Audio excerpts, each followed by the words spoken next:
You're watching The Breakfast Club. Morning, everybody. It's DJ NV Angela Yee, Charlamagne the God. We are The Breakfast Club. We have a special guest today. Faith Hill is here, ladies and gentlemen.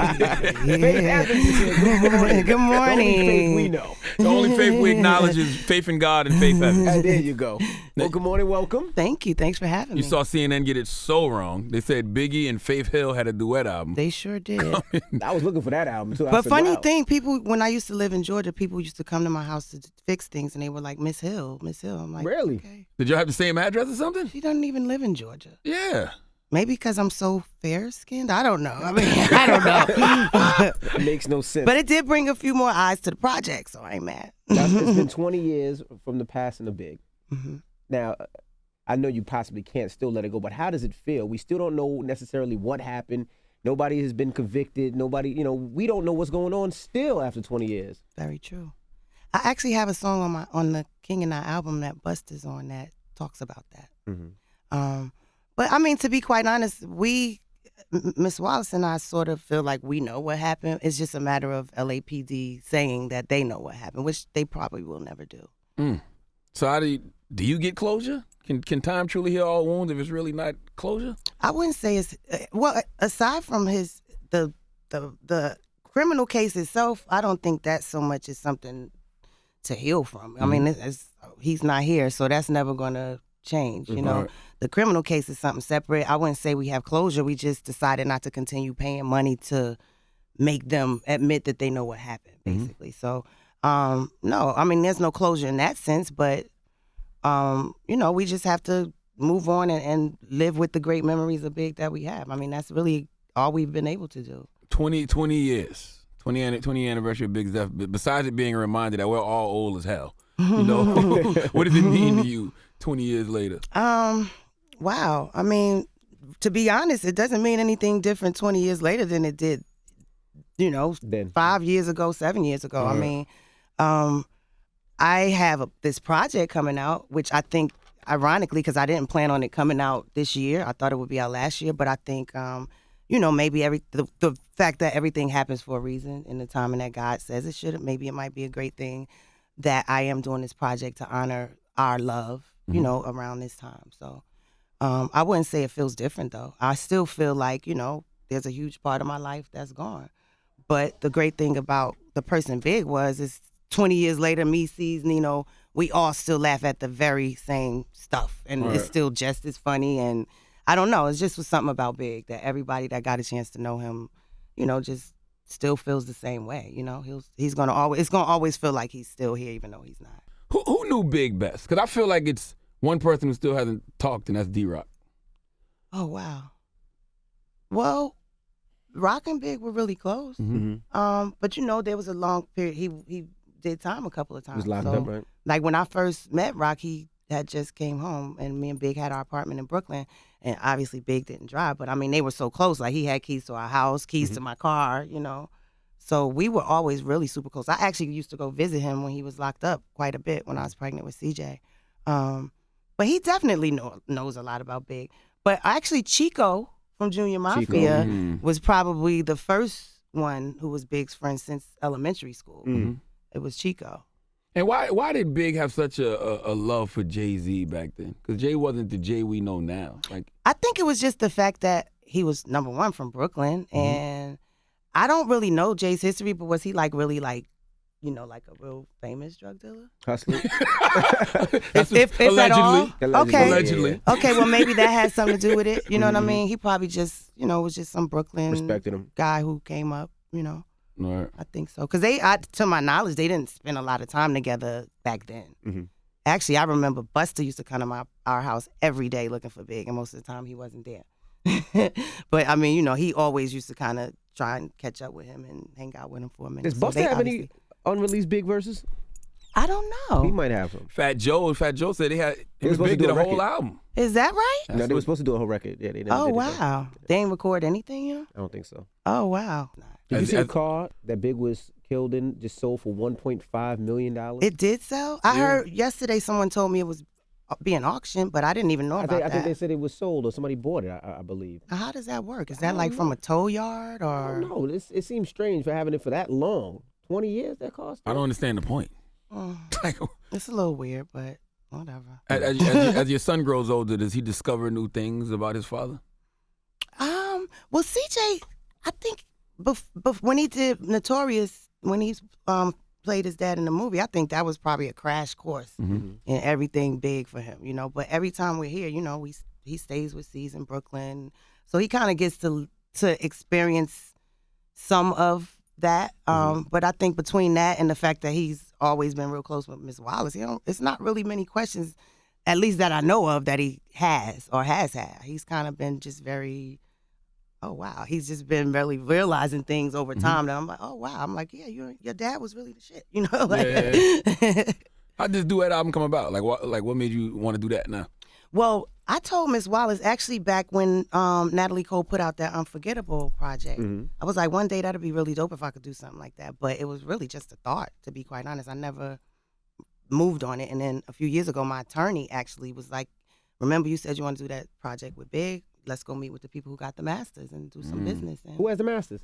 well, Atlantic Warner acquired them from Puff. So I did my deal with Rhino, which is a subsidiary of Warner Atlantic. Now, was it hard being in the studio, listening to his voice? It really wasn't, you know, because I think because we hear his music still. So much. I mean, the only difference in it, I think I did realize a few lines that I thought I had right, that I'm like, oh, I always thought he was saying this, you know, but it wasn't. It was so much fun just to be able to be creative with Biggie vocals and do whatever I want to as a creative person myself. It just came together in a way I never imagined it could. I ain't even gonna lie. I feel like his spirit was definitely there every session. Like I actually, toward the end of recording, I was like, I felt like he just tapped me. I just broke down crying in the corner by myself. Like, I think he just told me he's proud. I was going to ask you that. Did you find yourself getting into arguments with like, because, you know, you knew him. So imagine if you were singing a certain way. Did you hear him say, yo, do it this way, Faye?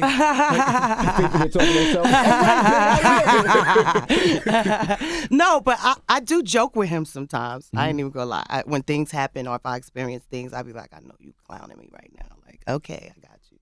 But it wasn't emotional until that particular time when I just felt like, I think he's telling me he's proud. I just was playing the music back for some people in the studio and everybody was just enjoying it. And I just felt a tap on my shoulder, and I was like, I think that was big. So what is it? Is it new production? All new songs. Okay. Well, even the verses that you're familiar with, I split them up, I rearranged them, and some songs I'm rapping back and forth with him, some songs I'm singing around him. I mean, so I use them in ways that is completely different records. But there are a few unheard big vocals. I have a couple of songs that I used his reference from the demos when he wrote for Junior Mafia and one that he wrote for Kim's album. So I did use those on a couple of songs. So did it make you mad that he don't have more material? Because it was a meme yesterday, and the meme said if you could bring one person back to do one more album, and I picked Big with no question. Absolutely. The funny thing is when I first met Big, I used to be driving him all around the place to different little studios to do verses for people. So I'm pretty sure, because I don't recall hearing all of them. I remember like mad little studios in Brooklyn and Queens I used to take him to and wait for him to come out because he just had to do a verse. They said he was big. They said one thing they used to always say about Big, he was about that bag. If somebody said, I got this much money in a brown paper bag, he was going to do it. Yep. Which is probably why I was waiting outside in the car at all the little studios. Why you sit in the studio? I wasn't that type. He wasn't going to be in there that long. Anyway, I'll be in the car rolling the L. Is there anybody in particular you remember him recording with that you like, damn, what happened to that record? I remember he did something at Special Ed Spot before. I don't know if that ever came out. Y'all might know. No, I don't remember that. I don't remember Big Special Ed record. This dude in Queens actually contacted me when I first was talking about doing this album when I was, announcing that I was going to work on it, saying he had these vocals of Biggie and they were never released. And turns out they were actually released on, I believe, the Notorious soundtrack, just with a different track underneath. So it wasn't something that nobody ever heard or was acquired. So how was the tour? Did that bring back a lot of memories when you guys went on tour? It was really fun because I never went on the road with like the whole family back in the day. I was always kind of just, I'm gonna do my shows on the weekend. And y'all couldn't have though. It was like turmoil, wasn't it? It would have been like you when and they Kim, did. you and Mary. Thank you. You got. I never had no turmoil with Mary. Oh, okay. Not that I knew of. But back then when they did that first big tour with all of them on it, Big and we were separated. He was messing with Kim. He was messing with Charlie. And I think they were both kind of on the road at one time or another. And I'm like, I'm doing my little shows, getting my money, singing 2 singles on the weekend by myself. And they telling me to do it as a promo tour. So where does that make sense? So And I'm you end up fighting. scrapping. Yeah, Right, you know what I mean? Like, I was like, I'm good. So for me, it was really the first time. I mean, I had a great time because I've never done a production on that level. And it was just really good to be back there watching the screen and seeing the fans respond to them like that. I was really feeling like, oh, Total, look at your fit. Like, I was really getting emotional, like, wow, they love them. Just for all the other artists, too. It was great to see how our particular contribution to music really touched people because every show was lit.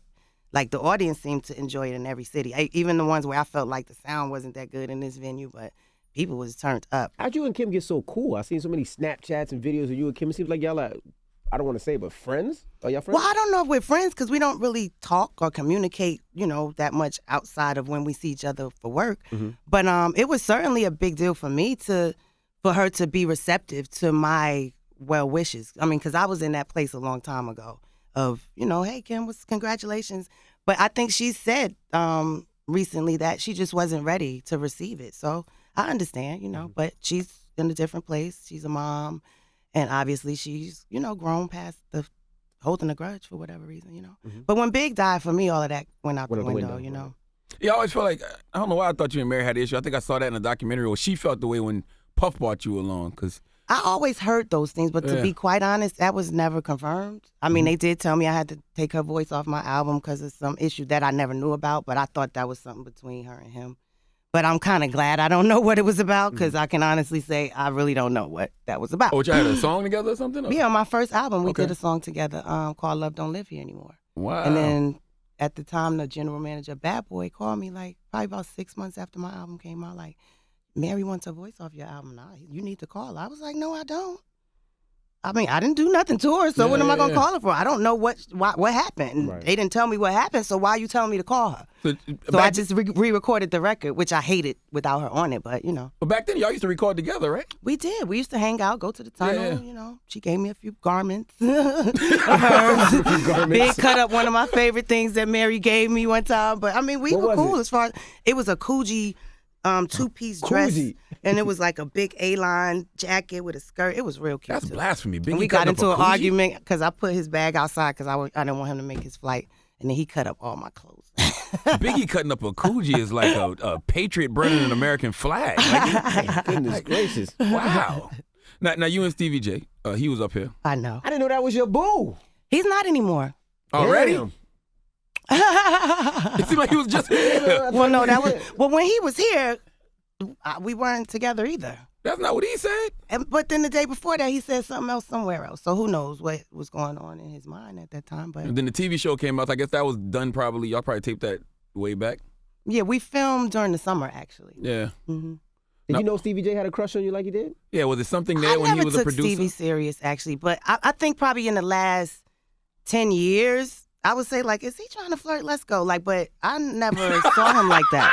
No, because we've been real. I have always had plenty of male friends. Never dated any of them. I'm just really cool like that. I think I really should have been a boy or something. But I'm just cool with dudes. And I always would check on him, even when I heard, here he's going through stuff. I'll find out how to get in touch. You all right? I heard you, just really sincerely his friend. And when I kind of felt like he was trying to come at me probably the first time, but he never came at me. But I'm like, is this nigga staring at me? Like, let's go. Like, oh, he's acting weird. I just kind of took it as, my friends be like, girl, you used to run away from him when you thought he was like, because I'm like, I don't want to feel like that. I don't want to think that way about him because I know he know better than that. But earlier last year, because it's another year now, I mean, I don't know what made me even finally say okay. What was you drinking? He convinced me. I ain't even gonna lie, because I kept brushing it off like, get out of here, like, no way. And then, I'm like, I'm not about all of the craziness. I'm in a whole different place, and if I'm gonna be in a relationship, it's got to be a serious one, And I think probably for a few months, he definitely went through the whole convincing and, not getting a real response. Just even though I was brushing him off, like, no, for real, I really want to be with you. Like, I love you. And I'm like, I love you too, but I don't know if I want to be with you. You know what I'm saying? But You loved him? Love is a strong word. I still love him. Okay. I love him as a friend. I love him. Gotcha, but gotcha. I mean, it's not like I'm in love with him. How does Stevie J convince Faith? Because you've been watching the TV show. Yeah, you see the TV You show. see That's how what this I'm man, saying, like, but- how- the video. like, Well, that's what I'm. But I know him outside of the TV show too. That's I've true. always been like, "What are you doing?" Like I always be asking him, like, "What made you even do that?" Like, why? I know you crazy, but why are you doing that on TV? Right. I mean, I don't know. I feel like there's a part of that may be attractive to him. Mhm. I mean, I'm not. I've been on TV, but I'm not like. Well, it got him back popping too, because he, it was. Yeah, but I don't know. He just really convinced me that he really wanted to be in a relationship, and convinced me that there was no one else in his life. And then where did it turn? I just felt like I'm not. I never was completely It felt convinced. like Biggie all over again. Did it feel like that? Was No, that not even. she married, baby. Not even. No, I just felt like I'm not sure that you're really ready. And I'm mature enough. I mean, I was mature enough going into it. Like, I know there's a 50-50 chance it may not work out, but I know that I have to be mature enough to be able to maintain our friendship, because that Gotcha. just wouldn't make sense, So I'm also smart enough to see when it's time for me to Fall back. And I did. Was there any reservations, being that it is, I get bad boy family? Probably back in the day, because I would right. Like I said, I never would ever consider myself, or could never see myself dating him or anyone else for that matter in that circle. But we definitely have had a closer friendship than everyone else, just because we always kept in touch. Whenever he's in LA, he would always come and check on me and the kids. Whenever I was in Atlanta, I would always check on him and make sure he's good. When he was in rehab, I went to check on him. His brother and them always call me if they need something for him, or can you get in touch with such and such, Stevie needs, So it's more like a family thing in a lot of ways. So that was a little weird, because I'm like, we're such good friends. But then, I'm like, well, maybe that could be a good relationship. To be quite honest, I'm single, so it wasn't like I felt like, it would be a total stretch for me. I know I love him. I know I enjoy being around him. I've just never been in a relationship with him. So. I think you just wanted to hit Faith. You said me or Yeah, him? you. I think you. Well, I did. I did a few times. He ain't complaining either. I ain't heard no complaints, but I mean, I just don't like the drama. Yeah. And I think he might be a little bit addicted to the drama. Now, the Tupac biopic is coming. Mm-hmm. Are you worried about how you may be portrayed? No. I can't. What other people think about me is none of my business. But the Tupac movie isn't my story, so I mean, I can't control. They actually reached out to me. I was wondering that. Did they? Somebody reached out to me or to my attorney about, I don't know if it's using my music, but he asked could we see, the scene that they were going to use it in or whatever, but I don't know if we ever did. And actually somebody had the nerve to hit my manager yesterday about being on the soundtrack for the movie. Mm-hmm. But I just don't feel like that makes sense. Because they already got the picture floating around, which is the infamous remake of the picture of you and Pac. And I guess you throwing up the W or whatever. I don't think I was doing that. I think I was doing. Oh yeah, throwing up the P something. I don't know. I don't know what. It wasn't no Yeah. W. You mean the picture when I had on a red outfit? Yeah, and he had that's on like when a I first met windbreaker him. or something. Yeah, That's yeah, when yeah. I first met him. How did that? So that wasn't a studio session or something? No, I was actually out at a club and Tretch was with him, and he said Tupac wanted to meet me. Mm-hmm. So he introduced me. You didn't have no reservations though, knowing the situation? I didn't know what situation it was. Oh, so the Pac big thing wasn't at the height when that picture was taken? I don't think it was at the height. Actually, it was around the time when I was in LA when they was on the Big Bad Boy tour, because that's why I was in LA writing in for this group. And I think there had been little talks of him saying that he thought they set him up with that whole quad thing. Yeah, That's yeah. what it was. But Big really didn't. Big didn't want to believe he thought that. Right. That's what I do know. Big didn't really want to believe that Pac thought that, because he was like, what? I mean, he knows better than that. Mm-hmm. So, I mean, I don't think there was any hesitation, because when I told Big I met him and that he wanted to do a song with me, he said, are you going to do it? And I said, yeah, if they got the money. He didn't tell me not to do it. Now, if he said don't do it, then I wouldn't A have done different it. situation. Right? But, I mean, again, he was on the road doing his thing. I'm over here trying to be separate and do my own thing. So I'm just looking at it like I'm out here trying to make money anyway, so why not? But I could kind of tell very quickly that it felt a little weird, because when I went in the studio, it was all Death Row people. I didn't know he was signed to Death Row, so. Now, what did you think about? I mean, because you were thrown into that beef. What did you think about Remy Ma Sheetha when you heard that. Did you hear it? What did you think about that? Because Everybody, that's a it good reminded me of Tupac's Hit 'Em Up. It was just so raw and just so. Because everybody's reckless and saying Remy's disrespectful. lying, and I'm like, well, did people say Pac was lying? Who cares? It's rap beef. I think she spit on it. That's what I do know. How did it even start? Do y'all know? And that, not really. I mean, we do, but it but ain't. that song is it's heavy like though. She little definitely subliminals spit. here and there. Oh, okay, Yeah. okay. Now, Big necessarily didn't do a diss record back at Pac, and Nicki Minaj hasn't done a diss record to Remy Ma. Do you think that Nicki should do a record? And how come Big never did a diss record directly to Pac? We know we heard the little jabs here and there when he did them, but it was never completely. Or was that Who Shot You? Oh no, Who Shot You was actually. I remember when Who Shot You was recorded, and that was before that quad thing happened. Actually, I don't know if people really know that, but it was recorded way before that. It probably was released afterwards. So, just like the Get Money video, I was there when they recorded the song, but when it came out in the video, people probably thought it was about me. But, Right. I don't think Big really wanted to believe that he felt, like I said, I always got the impression that Big was really hurt that he would be manipulated to feel that way about him. And I think it was manipulation only based on what Big always told me about him and Pac's friendship. So. What about Brooklyn's Finest? I always thought he said if Faith had twins, she probably gotta have have two two Pacs. He did. He did. So that was a shot at you almost. Yes, it was. Okay. He threw a shot at you. He did. And because I drove, okay. Here's the tea. Here's the tea. I remember one day, this is when I was pregnant with CJ, and I had to take Big to the doctor for something. And him and C's were in the car with me, and I'm driving. And Big played me this Jay-Z song. I don't remember if Big's verse was not on it, because I know for a fact that line wasn't on it, but he was playing me the thing. He may have been right into it, I don't know. But when I heard the actual song a couple months later, actually my manager, she called me like, you heard this song? Girl, I'm a kill. She said, you ain't got to, because I'm going to get big. And so she told me, and I'm like, what? But that, because, it was just really, number one, I was pissed. But I'm like, why would he do this? Not like he ever questioned, like, who I was. He never questioned that. So I'm like, why would he even do that? But I never said nothing to Big about it until after CJ was born. And what did you say? I was looking at him, and he was holding CJ, and I just was looking at him like, with that look of disgust, like, what are you going to tell your child? Like, that's on record. And he just started crying, like, I'm sorry. I was under pressure. People was just talking shit.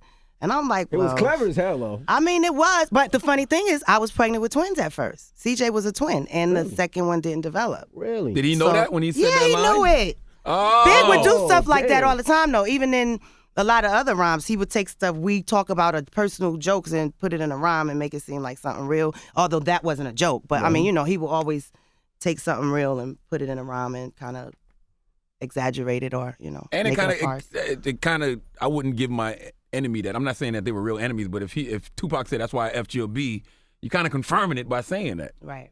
But I think it was more of a joke, though, in that round. I don't think nobody took I mean, it serious. It was like clever in a joke. I took it serious. Oh, yeah. Because I'm like, what in the, why would you ever say that? Ain't like you ever said it to me. You know what I mean? Like, step to me like that then. Like, So he never believed you when you told him you didn't sleep with Pac, I guess. You said never believed me? Yeah, he never believed you? He never made me think he didn't believe me. Really? Yeah, he he that never scene made me in the think he movie didn't where he believe me. storms in the hotel room? That actually happened. Okay. That actually happened, but he never made me feel that was him, like, what happened? What is going on? But I heard that something happened before that when he came to my hotel. Somebody from Bad Boy called me and was like, Big is looking for you. And there was some big deal with Suge and a bunch of stuff going on. But I'm like, well, how did Big get in? You know what I mean? It was actually a lot more to that situation than Faith and Big. We were probably the least involved in that big thing. But, unfortunately, I just had to take a jab on the left chin, I guess. Jab on the chin in the name of hip hop, I gotta call it. Nah, you really got caught out there. Because then Pac dissed They you. said I Big traded in my dissed you. wedding ring and took him shopping, a whole yeah. bunch of stuff. I'm like, I did? All right, well, I mean, Did you lose I your- wanted to sue. Uh-huh. My attorney was like, do you really want to go through that? Is it really worth it? You know what I mean? Like, so I just kind of had to suck it up because I definitely didn't want to spend money on my lawyers telling me, like, you could be really spending money forever trying to fight because somebody's saying something. Right. You know what I mean? But I was just like, I don't want that to cause no issue. Like, that's not cool for him to say that. That was my thing, but not really knowing that there was such a bigger issue than, you know, him saying that about Big or me. Right. You know what I mean? Did you lose respect for Pac after that? Absolutely. I mean, I didn't really know him, though, until Tretch introduced me. All I knew about him was what Big used to say. Gotcha. So, yeah. He seemed really cool at first. You know, he was very cool, but I didn't totally understand, you know, the bigger picture. And I didn't know that I was obviously being kind of Used in a pawn. situation Yeah. that, you know, was way bigger than me. What was your favorite B.I.G. record? I like Unbelievable. I like the What? Mm-hmm. Hypnotized. Those three. Mm-hmm. How different do you think the rap game would be if Big was still alive? Like, would Big be a mogul on a Jay-Z level? Would he have, I don't know, fallen off maybe? Like, what do you think? I doubt if he would have fallen off. He may have ended up doing a label thing again, like signing some more artists. I do believe that if Big was alive, we would have done a project like this, or, you know, have been trying to do one. Just knowing the way my mind works, you know, I'm always trying to think of the next thing to do. We probably would have tried to get together and work it out a few more times if we didn't end up together. But we would definitely be best friends, for sure. What do you think about when you hear these kids talking about Big and how he wasn't as great as, I mean, we all think he is, and how they think that they're better than him and he's not top 5 rapper? When you hear that, what does that make you think? I've never heard that. I have not. She don't know who Lil Yachty is. I sir. do. I actually like his song. Oh, that's what she's talking about. He said Oh, he said what now? Was it Lil Yachty? it was Lil Yachty. He said he had never heard Big. That's Right. what it is. Okay. It wasn't that he said Big was whack. He just really has never heard him, which I can understand. Well, I can understand, you Yeah. know. Like, I don't just assume people listen to my music. Everybody has a choice in what they want to listen to. So, Do you feel old school? no, I feel. Why you say old school like that? You got to go old school. I feel like a great vintage piece of Cartier jewelry, darling. No,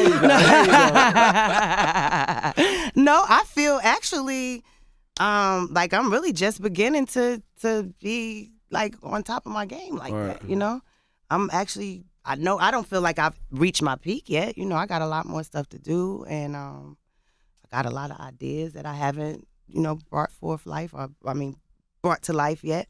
We're working on a documentary with A&E Films on Big. That's gonna come out April 11th. Wow. It's like more of a personal account of who he was, just little funny stories and stuff from people that were close to him.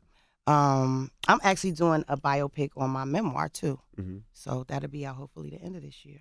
Are you gonna feel the need to, I don't know, I guess defend yourself in a sense?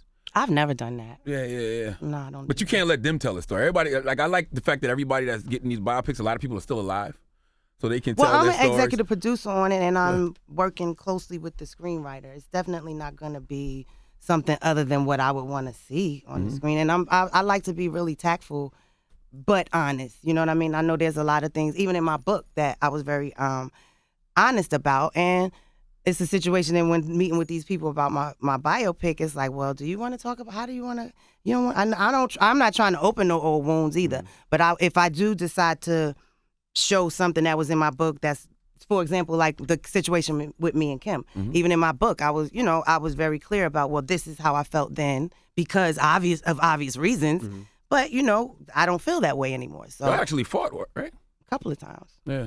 You fought Charlie too? No, but the second time I fought Kim, I thought it was her that was in the bed. Come on now. I did. So you walked in. So it was kind of like in the movie when you knocked on the hotel door. And, That was the first time, but that wasn't Kim. That was somebody else. yeah. But Man, it Faith, was you was more. just beating bitches up all over the place, huh? I ain't say beating nobody. I just was very, you know, I don't know. Your wife might know that feeling. I don't know.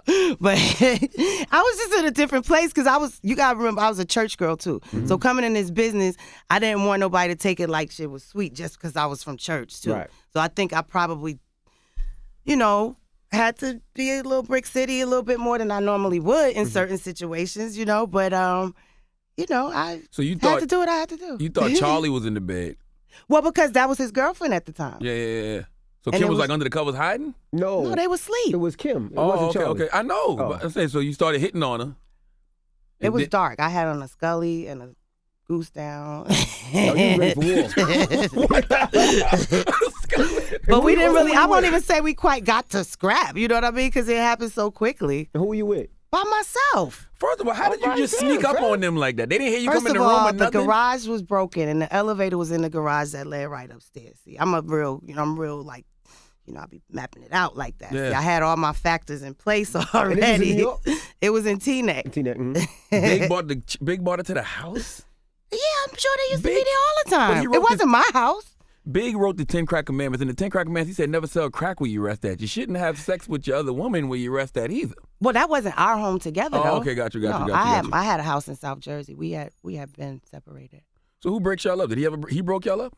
No, I left. I actually moved out of our apartment in Brooklyn and left No, I'm everything talking about when in y'all it. was fighting.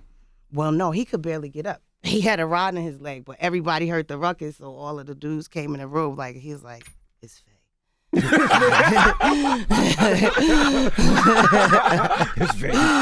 So, but I stayed there for the rest of the day. It was Christmas morning, and I cooked breakfast. And you still stayed and cook breakfast? Absolutely, and dinner. So Kim crazy. left. Yes, at Okay. some point. There was no Uber back then. So No, how it did she did. get I have no idea, but my Land Cruiser was scratched up from the rooter to the tutor, honey, when I went outside. Keep that Land Cruiser out. Bad. Oh man, we need this biopic. Would you do it on what, Lifetime or something? No. Bigger than that? Yeah, yeah. A bigger network than that. But I think they're gonna make their press release announcement like in a couple. Oh, so it's coming. This year. Wow. You know what I want to know when Big did that the call on his album, right? And somebody was threatening him on the line. He was Somebody was breathing. Yeah, he was like, Faith! Yeah. Was that happening? Were you calling him like that? No. No, Oh, okay. never. It's so funny though, because like it seems like your persona is very sweet and even laid back in a sense. I'm very laid back. But you was wilding. Yes, she I was. was, but I just when something comes to me, that's different. You know what I mean? Like I've always been cool. I think I'm pretty cool with everybody. I'm very funny, people person, but I don't like when people want to think that means you soft either. But in the situation with other women, obviously that was just some wife emotional, right? You know what I mean? That's just, it's not like I just like to go around scrapping. I do not even like to fight. I would love to interview the random woman who Faith beat up because she was sleeping with So there's a Big. couple of Oh, them. the one in what that I'm hotel? Yeah. Oh, she was a black girl too, by the way. The movie had her. The white girl, yeah. She's in Virginia, Norfolk area somewhere. Oh, you know her? What? I don't know her, but I know where that's where it was at because I called my friend, said, come keep shining. I jumped on an early flight to Hampton, went to the hotel, and got on the next flight back to Brooklyn. Man, I'd love to hear from her. Goodness I just want to hear gracious. what she thinks about that night. Do you And he remember really that had the nerve to say, like, I didn't fuck her. I was like, well, you should have. Goodness night? gracious. Did you beat up bad? I think I did get a chance to fight her. Now, that one I did get a chance. Yeah. She ain't really get to hit back because I was going in. My goodness. Well, we appreciate you for joining us. But I mean, this is all laughing about the It is. past. Yes, I'm it's not in great. that I place. love it. I'm 43. I don't like to fight. But if somebody wants to step to me, then they might have a problem. But I don't. That's not my thing. I'm really cool and funny. I like to make jokes. I like to make good music. There you have it. I love the fact hip hop and R&B is in this space where you're still old enough to tell your stories. Right. You know what I'm saying? Like, I just think that's dope. Like, 'cause Kim usually is they wait till actually you on the die. King and I Yeah, album. Kim by is the on the way. album. Kim is Yeah, I on the heard. album, yeah. And that album comes out May 19th. Mm-hmm. Busta Rhymes, Little C's, The Locks, Little Kim, and more. Yes, sir. And we appreciate you for joining us. Faith Thank y'all Evans. for Always having fun me. when Faith comes through. Oh, yeah. The album is available for pre-order now. You can pre-order the album mhm, right now. So go pre-order the album. The King and I is available May 19th. And it's The Breakfast Club. It's Faith Evans. The Breakfast Club. Every weekday morning. Tune in